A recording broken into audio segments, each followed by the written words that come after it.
이 일어날 수 있는 거를 예를 들자면은 위시도 역류 질환이라든가 또는 소화성 궤양, 위암 등을 예를 들 수 있겠습니다.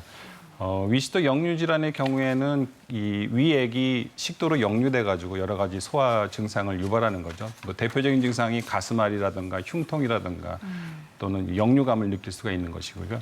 위 12장 궤양의 경우에는 결국은 위나 12장 점막이 허는 게 위 12장 궤양이 아니겠습니까? 따라서 속 쓰리거나 뭐 더부룩하거나 구역질 구토. 아까 신 교수님이 말씀하신 것 같이 또 너무 심한 경우에는 그런 헐은 점막에서 출혈이 되면은 대변이 까맣게 나오는 그런 혈변도 생길 수 있고 어지럼증도 발생할 수가 있겠죠. 예. 마지막으로 가장 중요한 것이 이 기질적 소화불량증에서 위암, 식도암이겠죠.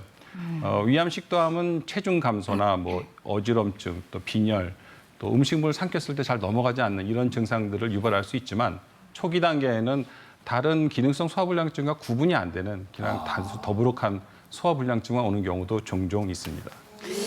교수님, 제 친구 중에요. 위암이 걸려서 위암 수술 받은 친구가 있어요. 그런데 이 친구가 건강검진에서 위암이 발견되기 전까지 소화불량 외에 다른 증상이 전혀 없었다는 거예요. 뭐 통증도 특별하게 없었고. 근데 이런 제 친구 같은 경우의 환자들이 꽤 많나요? 그래요? 예, 맞습니다.